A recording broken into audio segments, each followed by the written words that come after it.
So that's about it. What we can do now to test it is we can just say we can start shaping this curve. Now, what we might decide is that our curve doesn't have enough, control to shape it the way we would want to, right?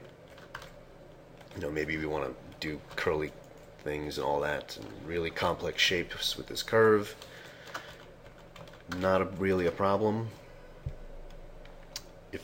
As long as we select both the curve and the base, we can always go into Edit Curves. We can do a rebuild curve, and we can say make the number of spans say 24. 24 is pretty good. We can rebuild these curves. Now if I select our vine curve, see we have a whole slew of control here with what we're gonna do. And if I put some fall off, we can really start to shape this thing, however we need to.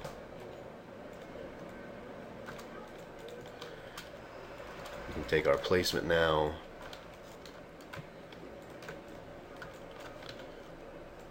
We can put it wherever we need to, however we need to. And we can start growing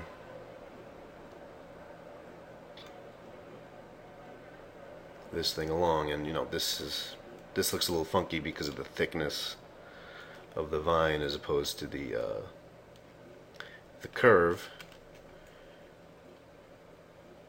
So one of the things we can do is just, we can just smooth that out a little bit.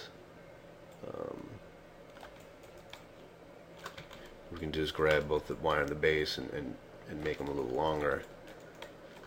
And then we can grow this guy along.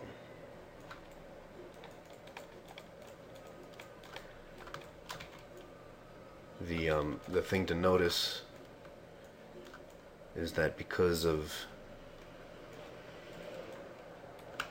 the difference of vertices here, the divisions will actually sort of hold to the separation of these vertices. So the two things, if you want to keep them even and consistent, you can make sure that you're sort of keeping a consistent distance between these vertices. Or if you find yourself in this situation where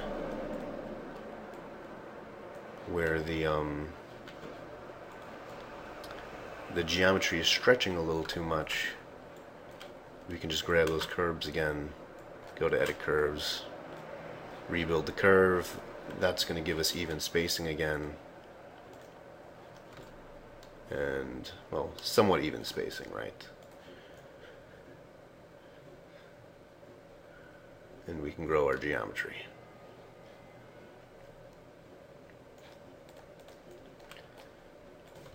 We can get a little crazier with it.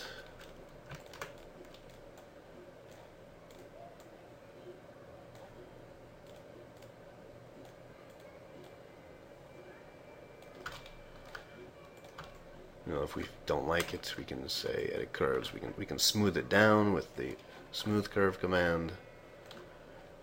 And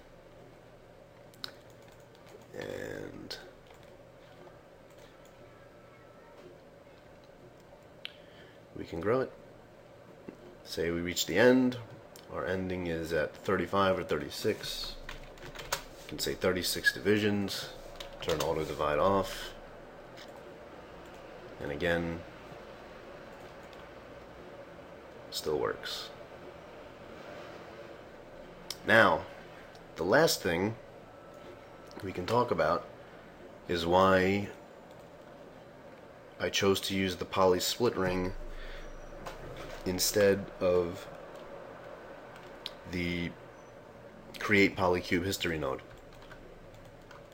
And that is because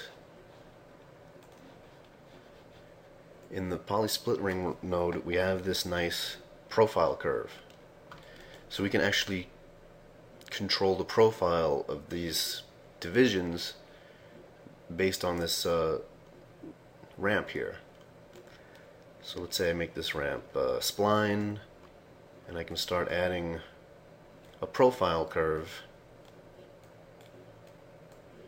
You know, maybe at the end I want it to be a little more bulbous.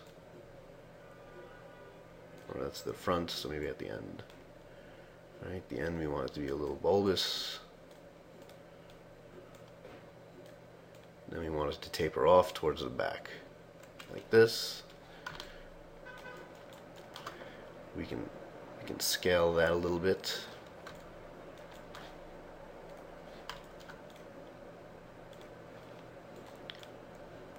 Our growing still works fine. We can even smooth this, so now we really have a nice smooth vine shape. And there's our growing curve. Thanks very much.